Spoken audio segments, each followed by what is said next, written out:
Well, good day, everyone. And let's see, we want to spotlight me.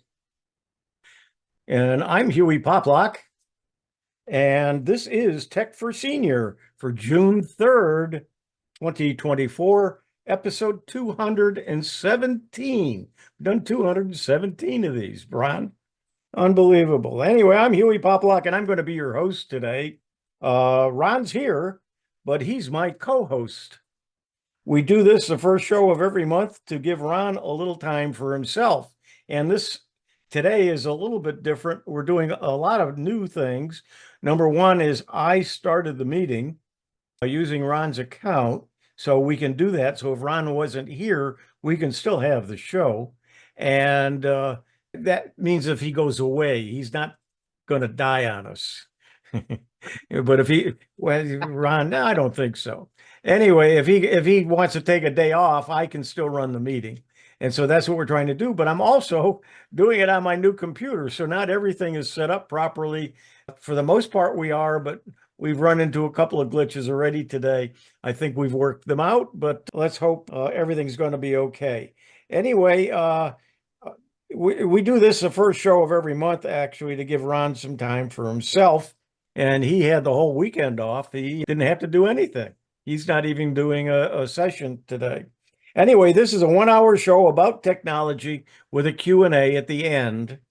Today, we're going to be talking about, Bob's going to be doing his security.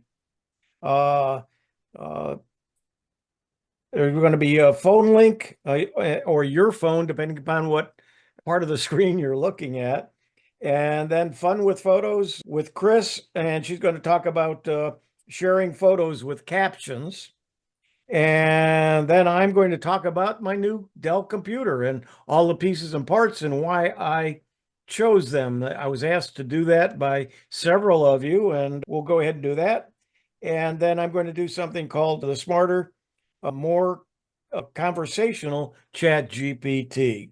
And then Ray will do his music session. Then we'll go to the Q&A. Ron, how are you doing this morning?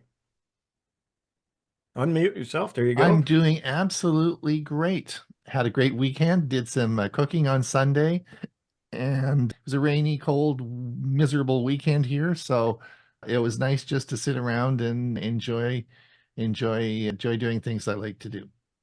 Good. All right, and Bob. just to remind everybody that on the 17th of this month, we're doing our big show on streaming services, right? So if you want to learn about streaming and what we all do for streaming, the 17th, the show will be devoted to that. Just to remind everybody. That's streaming TV. Mm-hmm. And it can be to your computer as well. Bob, how are things in New Mexico today? It looks like it's breezy behind you. That's a video. So okay. No, it's really not windy today at all. But where I live, quite often we have pretty good winds. That's just to show you what it looks like when it does blow a little bit outside. Nice to be back home. Vacations are great. Coming home is even nicer. Absolutely. Ray, how are things in Arizona this morning, afternoon? They're still in the morning, and it's much better than it was a few days ago. As I mentioned last time, some issues with my main computer that would not launch Zoom. And I tried everything I could think of. Finally, Sunday, there was an inconsequential Microsoft update that I allowed to go through, and voila, I can now use my computer again for Zoom. So everything is good. Yeah, Zoom is doing some strange things. And I've got to figure out a couple of things myself with this new setup. Bill James, are you here? Yes, you're there. I'm here. Good morning. Doing fine here. We're having a stormy morning. And I think I probably mentioned I fell heir to a Commodore 64. So if anybody has any knowledge of that, please get in touch because I would like to fire it up and see how it works. I don't have a manual. I'm going to order one off of eBay and see how it has a disk drive and a color monitor and a bunch of diskettes to go with it. Have fun with it. I enjoyed my Commodore 64 quite a few years ago. Yeah, you'll really appreciate your Mac and your PC after you use it. But you might be confused about- surprised by the quality of the audio, the music, the sound effects that it can produce. Yeah, I'm confused about all the chords actually. How this, which usually I have no problem with that, but it's rather puzzling. Go to YouTube and do a search for hooking up I've been Commodore watching 60. I've been Yep. watching some YouTube videos. And representing Geeks on Tour is Jim today. Jim, how are you Yeah. doing? I'm doing great. Good morning, everyone. This is what it looks like out my, well, not my window, but right out front here in beautiful Fort Lauderdale. Chris should be here. We have a video for Yeah, I'm ready to play it though, Unlock so we're photos. good. Great. And just so you know that Tech for Senior, we're in our 5th year. We have our website. Ron, if you could put in the chat the link to our website, which is www.techforsenior.com. You can get all the information about us. And on Thursdays, we do the TFS or Tech for Senior Live, which is where we talk about all the technology news from the past week.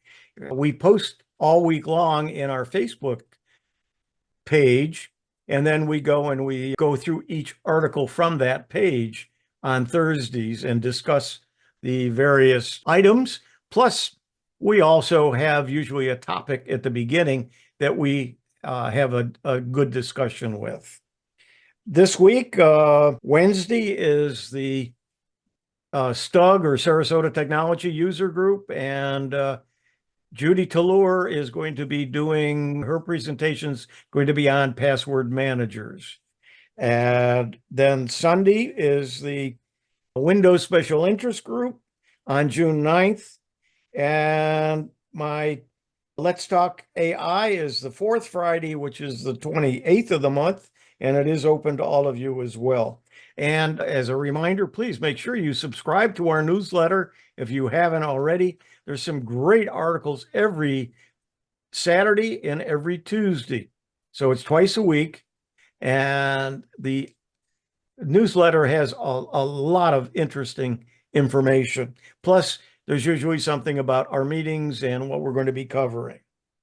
Today's premiere video is the Tech for Senior Educational Series, episode 167A. And Ron will also, if Ron doesn't, I will put the link. And it's view your Wi-Fi passwords in Windows 11.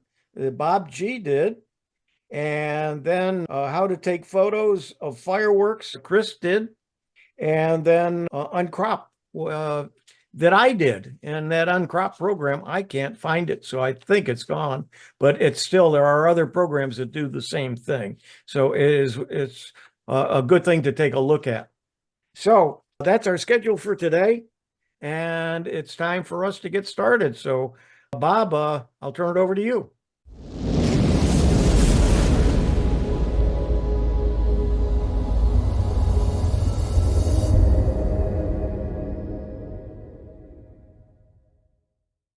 Here is my security news roundup for the week ending May 31st, 2024.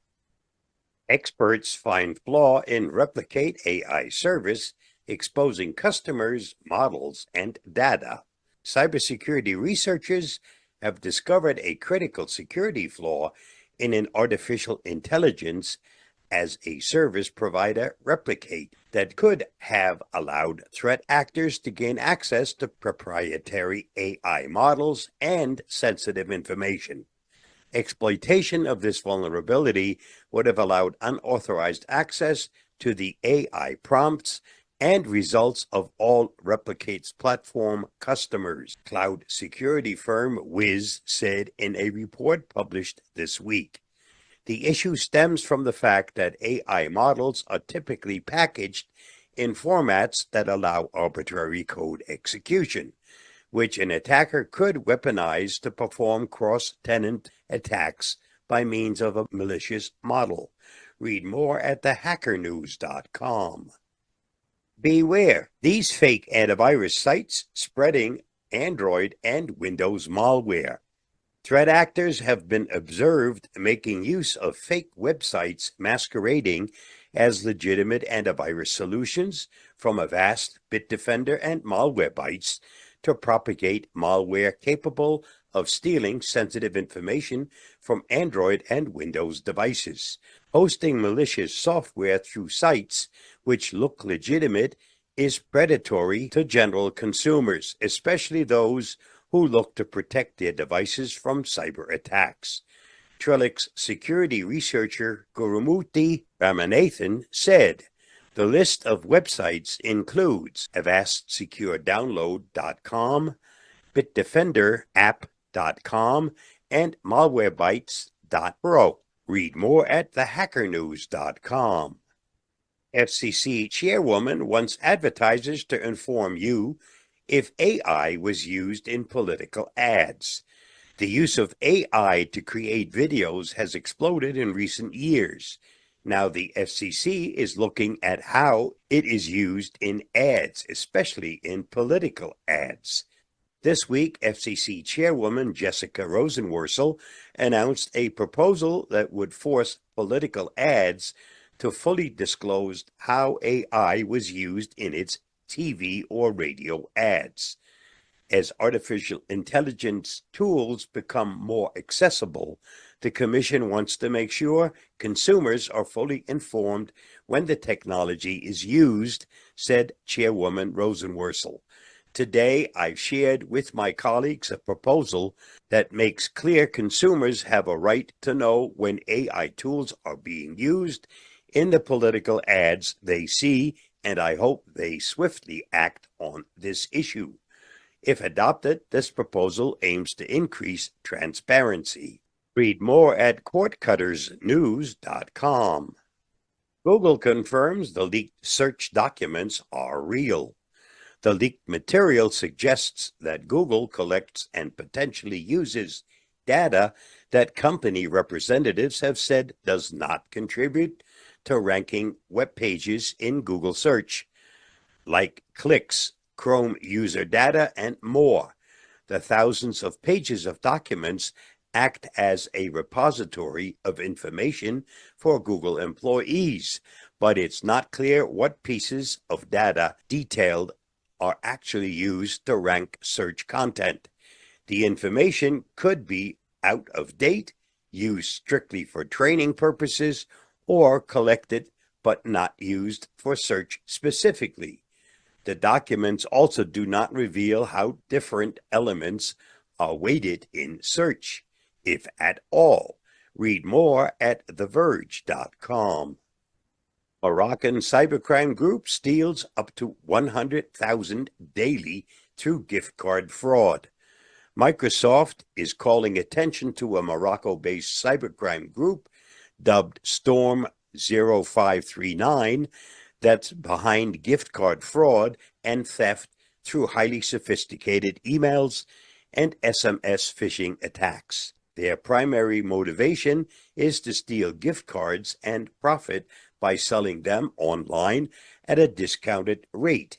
The company said in its latest Cyber Signals report, "We've seen some examples where the threat actor has stolen up to $100,000 a day at certain companies.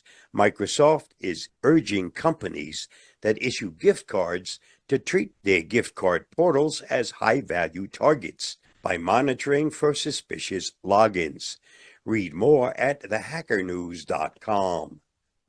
Criminal record database of millions of Americans dumped online.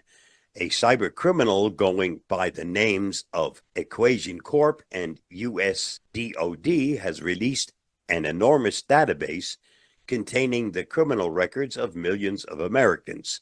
The database is said to contain 70 million rows of data. The leaked database is said to include full names, dates of birth, known aliases, addresses, arrests and conviction dates, sentences, and much more. Dates reportedly range from 2020 to 2024. Needless to say, having the criminal information leaked could have a tremendous impact, not only for the listed individuals, but also for justice systems. Malwarebytes states it will keep you updated. Read more at malwarebytes.com. The Ticketmaster breach, what you need to know. Earlier this week, a cybercriminal group posted an alleged database up for sale online, which it says contains customer and card details of 560 million live nation Ticketmaster users. The data was offered for sale on one forum under the name of Shiny Hunters. Shiny Hunters is an online handle for a group of notorious cybercriminals associated with numerous data breaches, including the recent AT&T breach. Ticketmaster users will need to be on their guard. See the article for more advice. Read more at malwarebytes.com. U.S. dismantles world's largest 9/11 S5 botnet with 19 million infected devices.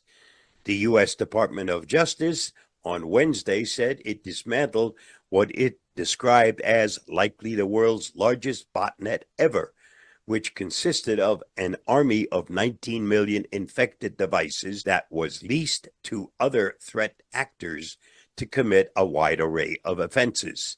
The botnet, which has a global footprint spanning more than 190 countries, functioned as a residential proxy service known as 9/11 S5. A 35-year-old Chinese national, Yun-Yi Wang, was arrested in Singapore on May 24, 2024, for creating and acting as the primary administrator of the illegal platform from 2014 to July 2022. Read more at thehackernews.com. This week's must-see on my YouTube channel. A guide to the new AI-powered Google Map features. Google Maps is evolving from a simple navigation tool into a powerful assistant that understands your needs and preferences. Please watch my video on that topic by following the link listed. Did you know 1 petabyte is equal to 1,024 terabytes? To put this in perspective, a 50 petabyte hard drive could hold the entire written works of mankind from the beginning of recorded history in all languages. When FIFA 2001 was released for PlayStation in 2000, they used scratch and sniff technology on their discs, so it smelled like football stadium turf. Just thought you might want to know. You have to believe in the long-term plan you have, but you need the short-term goals to motivate and inspire you. Thanks to Roger Federer. And that's a wrap of this week's Security News Roundup. Stay safe, stay secure, and I'll see you again next week. Bye-bye, and thanks for watching and listening. Thanks, Bob. What you do is just the highlights of the news of security. I get newsletters all week long, and there's so much every single day, not only every single week. It's just amazing. And as much as we warn people, so many people get sucked into these things for big money. And so it's a shame that we have to report on this every week. And there's so much that affects all of us. I'm lucky to squeeze it into 10 minutes. Oh, absolutely. And you just picked the highlights of it. Anyway, the next session that we're going to talk about is sometimes called Phone Link and sometimes called Your Phone on Windows. It does connect very well with Android phones, especially Samsung, but it also does connect with iPhones, although not all of the capabilities are there. When I got my new computer this past weekend, and started installing software, it set up my Your Phone /Phone Link and it did very nicely and it works great. So we've talked about it before. Let's talk about it again. Let me go ahead and share. Please like this video and subscribe to our channel. Phone link. I'm Hewie Poplock. Microsoft first announced Your Phone and Your Phone companion apps back in October of 2018. Since then, they have started to bring capabilities and content from your Android phone to your Windows PC. They have been evolving the app experiences. Their latest evolution brings a new name to unify the experience. With that, they have introduced Microsoft's Phone Link as the PC app experience and Link to Windows as the mobile app for Android devices. I have been using Your Phone with my nearly 5-year-old Samsung S8 Plus phone. This past week, I upgraded to a Samsung S22 Ultra. Microsoft just recently upgraded my Your Phone to the new Phone Link. I want to show you how they work together. Phone Link only works with most Samsung and Honor phones and Microsoft Duo. However, I discovered there is a similar app that works with most other Android phones and iPhones. More on that later. Let's take a look at the Phone Link app. We go down to the taskbar. You'll note that it still says Your Phone when I put the mouse over it. That mouse over, I have not found a way to change what it says. That's probably in the coding, and that'll be changed in an upcoming update.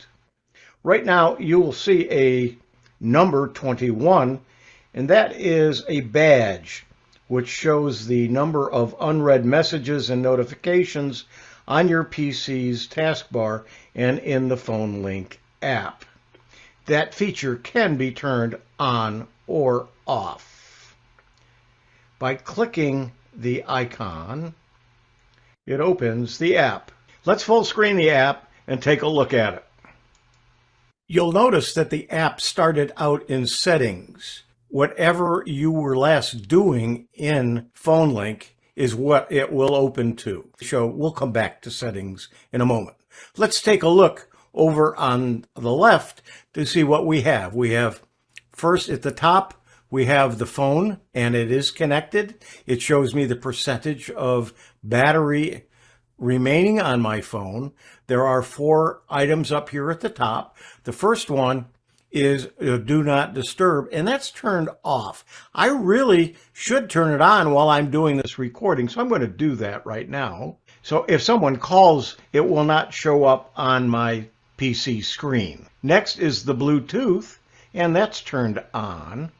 We've turned the volume off because we turned do not disturb on. And the audio player is on.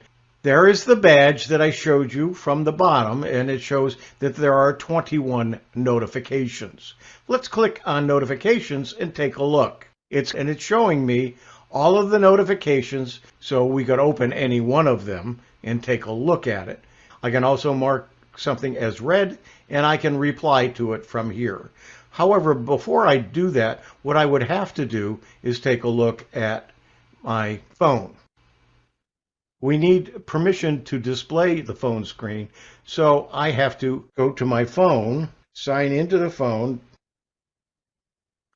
It shows my screen, so now we are connected, so we can close this. Let's take a look again at the notifications we're looking at. Let's now go to the messages, and I can see all of my text messages. I can also create a new one.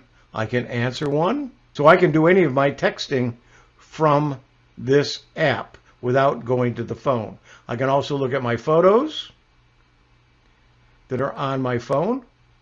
I can look at all of the apps that are on my phone. And I've got a lot of them. And I can look at my call record. If you'll notice over here, it says connect your phone and PC.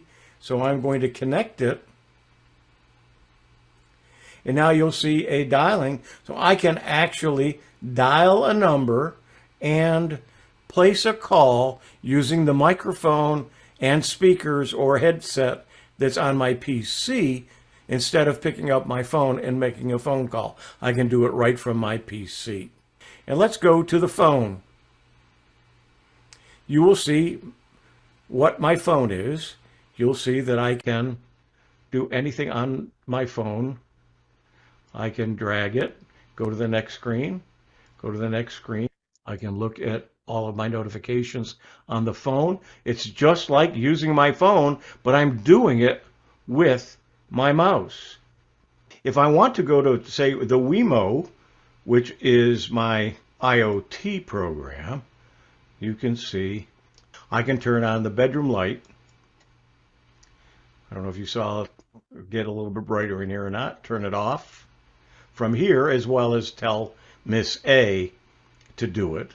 But I can do everything that's on the phone. I can do it directly from my PC by using my mouse.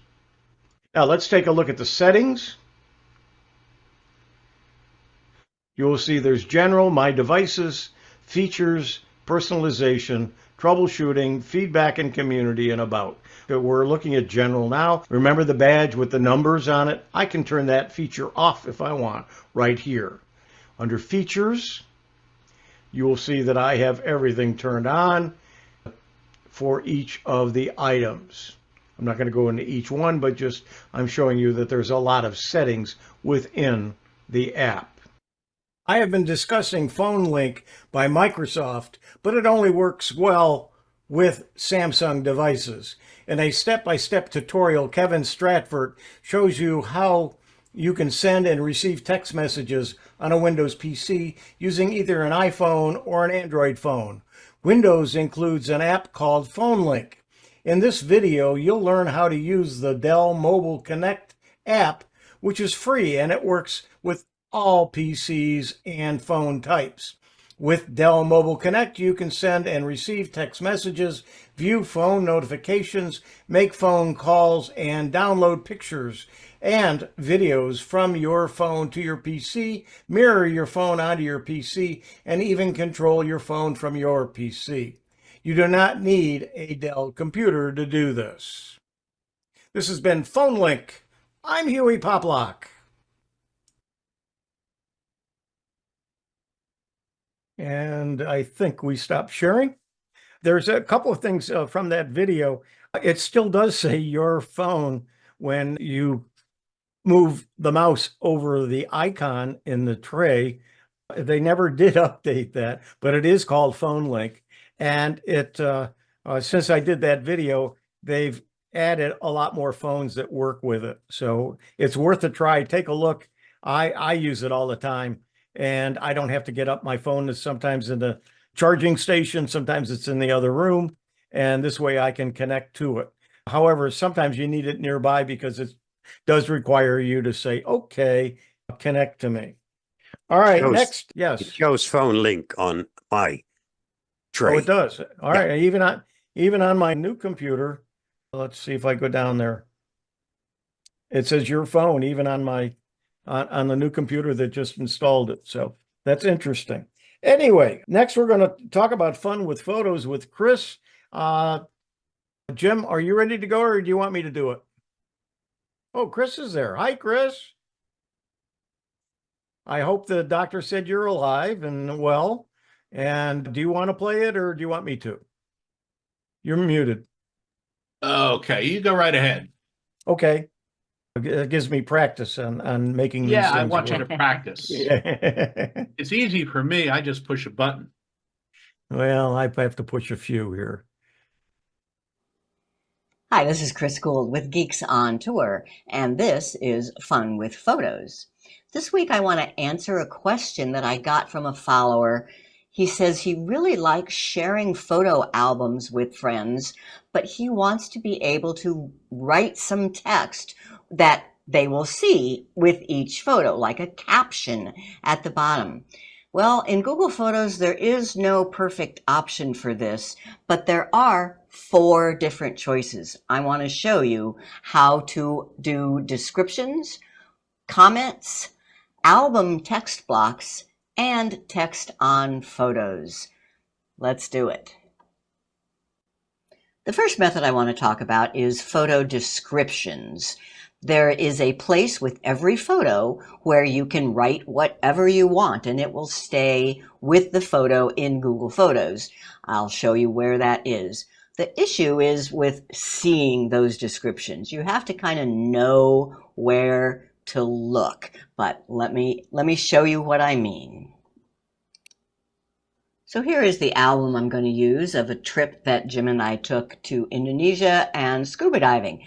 Now, I have written descriptions with every single one of these, but if you're just looking at the overview of the album, you don't see them. If I open one particular photo and click on the little I for info, there is the description. That's where you have to go to type it in. And one just little tip, if you're going to do this, I recommend writing some kind of description for every single picture. Then your followers might get accustomed to how to see them. Now, if you don't have this info panel open, that description shows up in the lower left. So, I mean, that is a caption.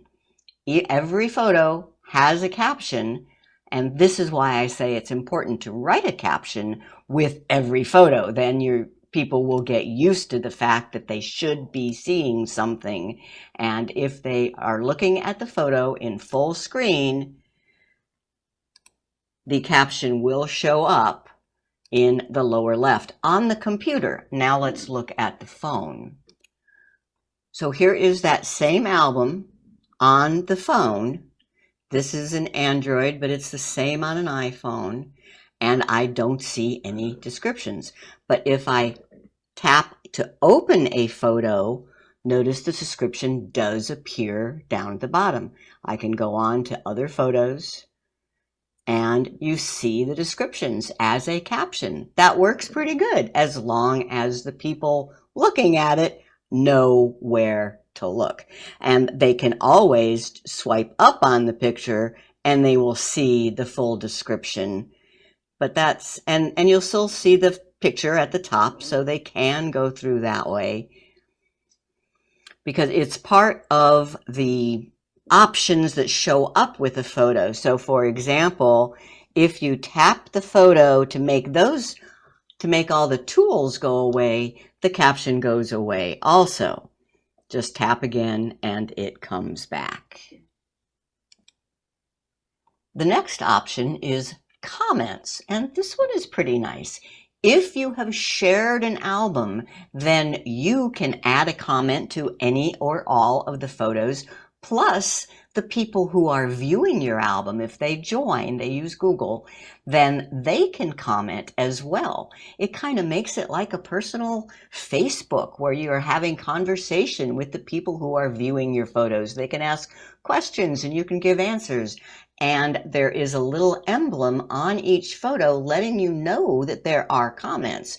You just click on that little emblem and then you see the comments over on the right of the picture. Let me show you what that looks like first on the computer and then the phone. So on the computer, after I just open the album and as I scroll through, you see the little comment bubble with the number of comments that there are. Then you can just click right on that little button where it says 4. And on the computer, it opens up a sidebar on the right with all the comments on this particular photo. On the phone, you open up the album and same thing. You see the number in the lower right-hand corner of each picture. And you can tap on it. That opens the photo. Then you still have to tap on comments. And on the phone, you can't see them side by side. It opens up the whole comment. Then you have to tap outside of it to get back to the picture, etc., and tap back to get to the album view. So that is comments. Next is what I call text blocks. So this is in the overall album view. You can tell your story by, you can put full blocks of text in amongst the photos.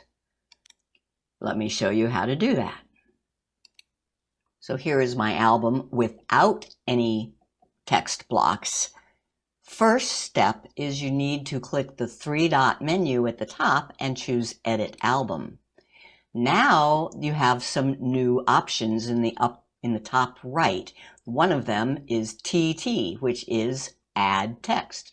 Click on that, and it opens up a text block in the approximate location that it thinks you want to put it. We can change that later. Type in whatever you want. It can be a paragraph, 2 paragraphs. I don't think there is a limit. So here I want people to understand where we're going and how long it took. So I am putting this, but I can move it around. Like this mentions Istanbul and an overnight in Bali. So I think I want to move it down after this picture of the Istanbul airport. You need to move your mouse till you have this hand icon. Now when you click and hold, you are dragging that whole text block, and wherever you drop it off is where it gets moved. Then you need to click the check mark in the upper left to be done with that. On a phone, it works the same way. Open the album, get to the approximate location where you want to type something, tap 3 dots, edit, and then the TT to add text. When done, tap the check mark on the text. Touch and hold to drag it more specifically to where you want it. Then tap the check mark for the whole album. One thing to know, however, is that this will only be viewable while you're looking at the album overview. If you go into one particular picture and then go to the next, it skips right over. You will not see the album text block. But it's a great tool for telling your whole story. And the last option is typing text directly on the photo. So if they're looking at the photo, they're going to see the text. There's no way around it. I use Snapseed for this first example up here. And to see how that's done, there's a separate video, number 598. Also, using Google Photos, just the Android version, you can add text like this one on the bottom, and there are 2 separate videos on that, 725 and 726. So in case you don't have Snapseed or Google Photos Android, I want to show you how you can do it on the Samsung Gallery or the Apple Photos. So here is my Samsung, and if I open up Gallery and open a photo, tap Edit, and then it's this one with the little smiley face in the pencil is the markup. You have choices of putting stickers or drawing, but you can just type text. And I'm just going to put where this is. It was the Lemba Straits. It's went in white. You could choose other colors if you want, but I think white works well for this. And when you tap outside of it, you can now drag the whole thing around. You can use 2 fingers to change the size. When you're done, you tap Save. It will show up in Google Photos. There we go. Now for the iPhone, I'm going to show you Apple Photos. That's this icon right here. You open the picture, you tap Edit, you tap on this little pencil icon, which stands for markup. Now you can choose a different color. It's good to do that first. I think white is going to work best for, no, I think I want black. So I'll go to black and done with choosing the color. Now I tap plus and say I want text. Tap on the text, delete the text that's there, and type whatever you want. Now you just tap outside of it, and then you can grab it and move it to some place. 2 fingers will change the width of the text block, and done. And done. And that will show up in Google Photos. So that was 4 different options for adding captions to your Google Photos albums: descriptions, comments, album text blocks, and text on photos. You can learn lots more at ℎ𝕝𝕗.com. Try the YouTube shows and Fun with Photos. If you want to see the exact album that I used in this video, you can scan that code and you will see that dive trip album.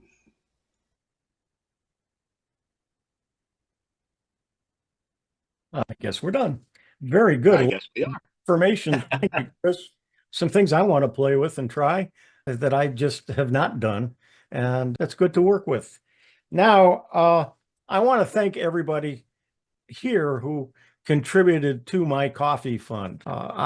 As you know, or as many of you know from being here week after week, I've had some really bad issues with Zoom and the camera being out of sync and not being able to play videos and so on. Well, my computer was dying. And so I needed to buy a new computer, and I'm on a fixed income and just couldn't do it. And I asked my friends and followers to contribute, and you guys came through for me, or pretty close to it anyway. We're a little bit shy, and you'll see, I want to be very transparent. And so I do talk about the finances at the end of the video, but let me go ahead and show you what I bought and why I bought it, as several people wanted me to do. So let's go ahead and play that video. My XPS desktop 8960. And what were my options? I'm Hewie Poplock. I am so humbled by the response I got and the support I got to get my new computer, and I thank everyone who donated their money. I know money is hard to come by for everybody, and I very, very much appreciate those who could, that did go ahead and help me. So we're here, and I'm going to show you what is in this computer that I'm using to record this video. This is the Dell XPS 8960 desktop. That's the front. There are several ports in front and also many in the back. As you can see, it has one HDMI port in the video card and 3 DisplayPort connections. The power supply that came with it is 750 watts. The platinum is the color to match the platinum case that I purchased. The cooling option, there were 2 choices, and I chose the standard CPU air cooling. That's a little fan that sits on top of the CPU. And you can see I have it blocked out where it is on the motherboard. The other option was a liquid cooler. I'm still not comfortable with liquid coolers inside of a computer. Even though it's a little bit more money, I opted not to get it. The processor that the fan sits on top of is a 14th generation Intel Core i9. It has 24 cores, 32 threads, and it will work at speeds of 2 gigahertz to 5.4 gigahertz. The graphics card is a very important part of this computer, and the reason that I bought a desktop as opposed to a laptop. I wanted the NVIDIA card, the GeoForce 4060. It has 8 gigabytes of RAM, and it has 2 fans. And every once in a while, those fans start spinning, and it's quite noisy, but luckily I have crisp on the computer, and you won't hear them even though the computer is right next to the microphone that I'm using. The memory is on one card. It's 32 gigabytes of DDR5, and this computer can use up to 64 gigabytes of RAM, and by getting another stick, just like this one, there is room for 2 sticks in there. I could have 64 gigabytes. For the extra cost, I don't believe it's necessary to have over 32 gigabytes of RAM. But if I wanted to increase that at any time, there is additional memory sold separately, and I could get another stick. The storage, which is, in other words, the hard drive, but it isn't a hard drive, it's a solid state drive, or SSD. It is a 2 terabyte M.2 PCIe card that sits on the motherboard. I have room for another SSD card, and so I could increase that with anywhere from a 1 terabyte to a 5 terabyte or even bigger, in addition to the 2 terabytes that's there. It also comes with something called the Intel Killer Wi-Fi 6E. It's the AX1675. It is 802.11ax, and it also is the Bluetooth wireless card. I was having trouble getting my Bluetooth headset working, and when I plugged in the external antenna into the card, it seems to be working fine. I know Ron had some problems with the Intel Killer, and if I have some issues, I will then not use the software. It does come with a wireless driver. I don't use wireless. I am connected to my router directly by wire using an Ethernet cable. Microsoft Office 365 was offered to me as a part of the package. I turned it down because I already purchased Microsoft 365, have for several years, and when I installed the computer, it went to Microsoft, and Microsoft says, "Oh, you already have 365. Do you want me to install it?" And I said yes. And so all of the Office programs are loaded on the computer, as well as I can use them in the cloud. The keyboard that comes with it is just a very inexpensive Dell multimedia keyboard with a wire, and I prefer the wired for my mouse and keyboard because I'm using them enough that if I have batteries, the batteries go dead on me, and I'd prefer just to leave it cabled. It doesn't bother me a bit, and I'm happy with it. But that keyboard I probably will use with a different computer, because this is the one I bought for my other computer, and it is a lighted or backlit keyboard that has either red, blue, or green coloring, or you can turn the lights off. It has round keys, and I really like the feel of the keyboard. So that will be my keyboard for the new computer. It also comes with a Dell wired mouse. I have several mice around here, and I'm not sure which one I will end up using. However, this Dell seems to be working fine. Computers don't come with optical drives anymore. CD-ROM, DVD-ROM. I have a very old one that runs at 1x speed, which is really slow, and I've had for probably 10 years or more. If I opt to get one of these, they run between $35 and $50. It would have cost me $50 if I included it with the package, and at this point, I don't think I need it right now, but if I feel that I do, I will get one from Amazon. The operating system that comes with the computer is Windows 11 Pro. I don't have a preference. I used to say that I wanted Pro, But anymore, I don't think there's really a reason I need Windows 11 Pro. The home version would have been fine for me, but it came with it. It also comes with home and small business security solutions from McAfee. They charged me $50 for it. I didn't want it. There's no way not to get it. It comes with the computer. I opted, obviously, not to run it, not to install it. I will not use it. I am using the Microsoft built-in antivirus and malware that comes with Windows. I also opted for no speakers because I have some creative speakers, the round ones, that I can plug into this computer, or I also have the bone conducting headsets. I actually have 2 of them, so I could use either one, and that's what I'll probably be using most of the time.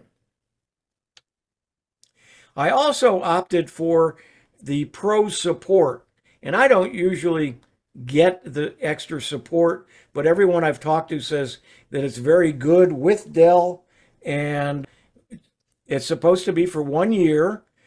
I did see something on there when I bought it that I would get 2 years for the same price, but when I started looking at the paperwork, it's only saying 1, so I'm going to have to contact them. I hope I get 2 years, but at least 1 year is fine. Here is the bill. The bottom line is $2249.84 or $2250 for the computer, and these were the extra charges that helped get it up to that price, and the extra things that I did pay for as part of it. I want to be very open with you. My goal was $2,500 to try to raise.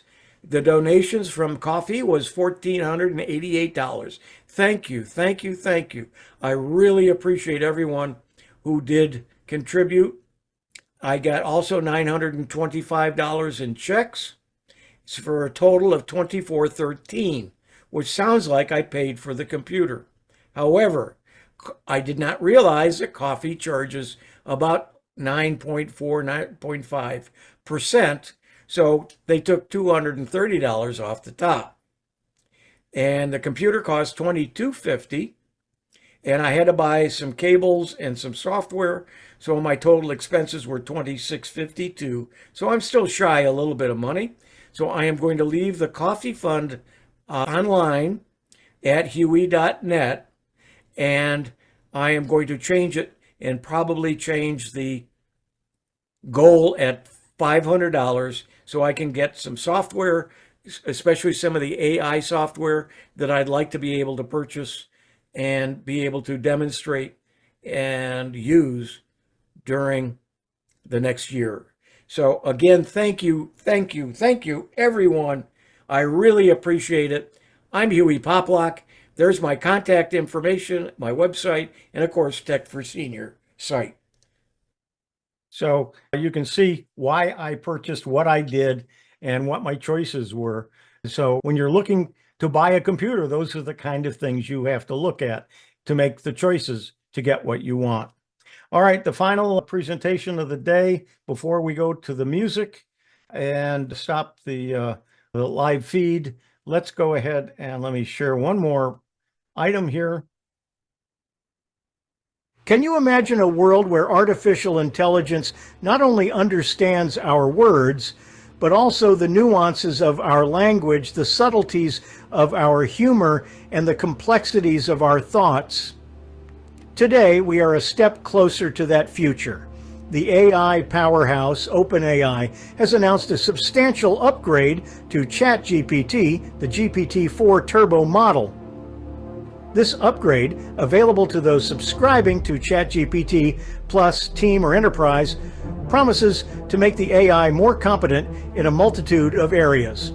One of the major enhancements is that ChatGPT will now be more proficient in writing, mathematics, logical reasoning, and coding. And it's not just a claim. OpenAI has the charts to back it up. the data shows the most substantial improvements in mathematics and GPQA, graduate level, Google Proof Q&A, a benchmark based on multiple choice questions in various scientific fields. But that's not all. The updated ChatGPT is also more direct and less verbose. It has been designed to use more conversational language, making it seem a bit more like us humans. Over time, these improvements are also expected to reach the non-paying users, making this sophisticated AI more accessible to the masses. To illustrate the improvements, OpenAI shared an example of an AI-generated text, an SMS response to a dinner invite. The new version of the text was half the length and much more straightforward, with extraneous words and sentences trimmed for simplicity. Another significant improvement lies in the training data that ChatGPT is based on. It now extends up to December 2023 rather than April 2023, as with the previous model. This update will help the AI in providing more topical and current responses. To sum up, the GPT-4 Turbo model from ChatGPT has undergone some significant enhancements. The AI has become more adept at writing, mathematics, logical reasoning, and coding. It's more direct, less verbose, and uses more conversational language. The training data now encompasses more recent data, which will result in more relevant and current responses. In the grand scheme of AI evolution, these improvements are a significant leap forward, bringing us ever closer to a world where artificial intelligence doesn't just mimic human interaction, it engages in it. This is the future of AI, and it's happening right now.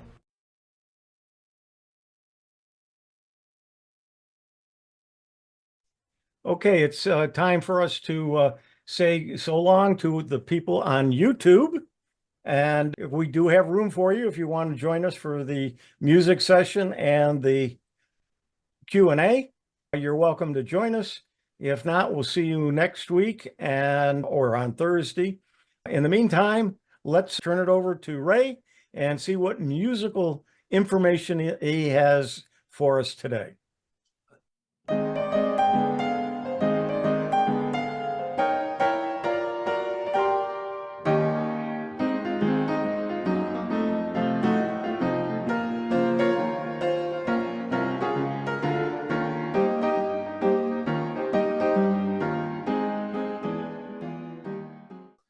Technology and music, that's all we seem to be talking about these days, and we've come a long way, baby.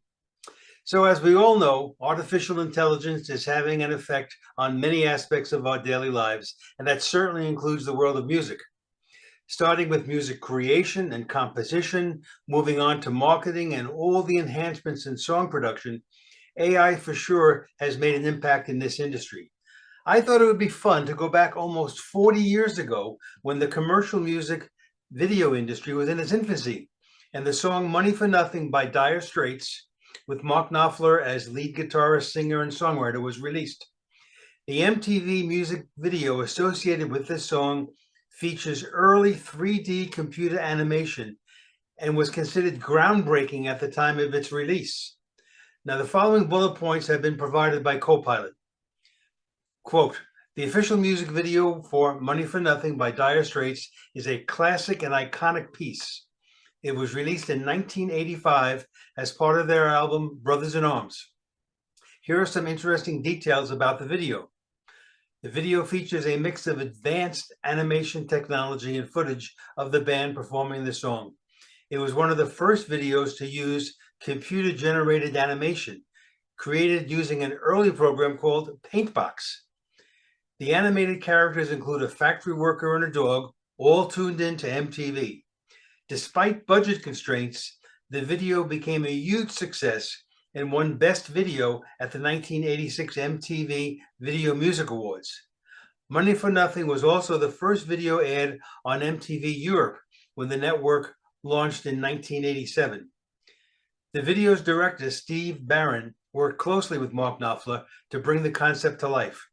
Now, I'm sure Loretta Lynn did not have technology in mind with her 1978 song, We've Come a Long Way, Baby. But I think we can all agree this is a true statement for today's topic. So I've shortened today's video clip to accommodate for time constraints. Thank you very much, Ray.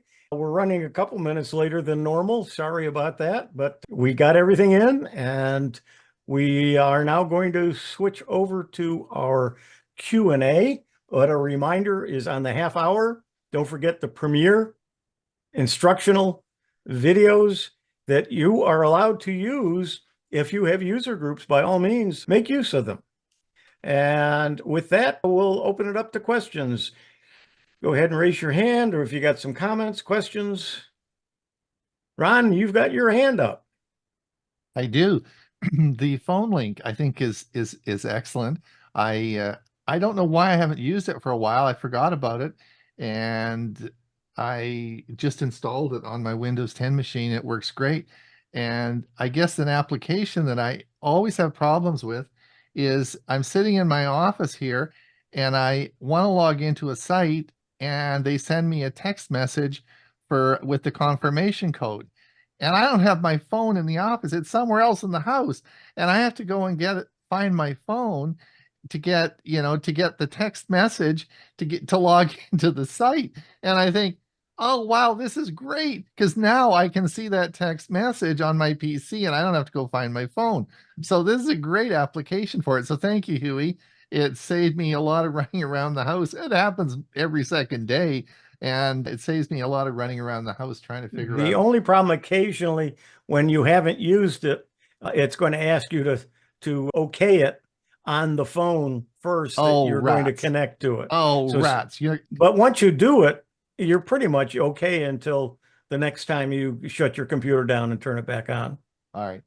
But it works great. I installed it fine. I just did a search in the Windows search engine, search screen, put phone app, or phone. It found it right away, and it was an easy install. Yep. Any other comments, questions from anyone?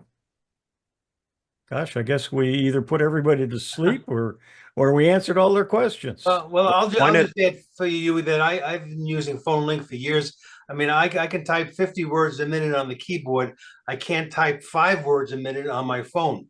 It's just too much. So the idea of being able to, particularly if I want a long text message, just sit at the computer and knock it out, that is the biggest advantage. Plus, I like the fact that the photos appear immediately in the link as well, as soon as I take them with my camera. And one of the things you can now do with photos, if there's text in a photo, it can extract the text for you right within that same app. The other thing that you have to remember is you can, both on the phone and on your computer, you can dictate in, right? I always do that now with texting.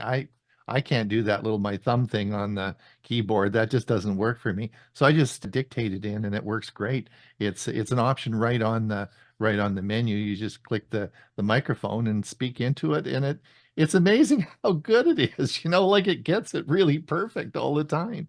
So, but it's easy too on the PC. So I think this phone link's it's a really cool thing.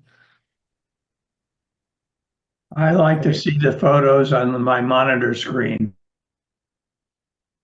Yeah, and it's very easy to move them from your phone to the PC using that app as well. Drew, you have your hand up. Automatic. Another thing that's good for phone link, in the settings area, there's a section called features. And under features, there's an option called cross-device copy and paste. And what that will enable you to do, if you turn that on, is share your clipboard between your cell phone and your PC.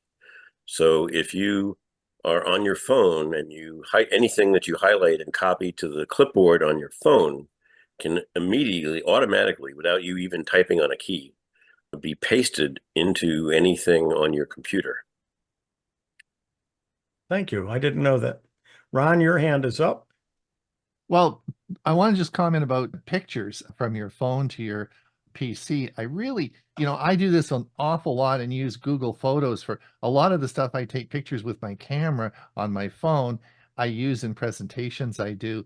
And so anything on my phone just goes into Google Photos, and Google Photos syncs it right into my, Google Photos is on my PC. So I actually never move data back and forth from my phone to my PC manually like PhoneLink would do, because it's just all in Google Photos and it all syncs, right? But if you want to, you could. You could. There was one thing in my presentation on the Dell computer that I was wrong about, and thanks to Mike, he enlightened me.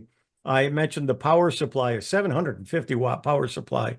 Normal computers back the last time I had a desktop was about a 25 or 40-watt power supply. This one's 750 watts.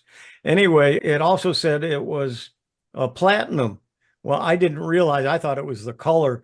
There's different qualities of the power supplies, and platinum is one from the top, and it tells how much percentage you can expect of problems and so on.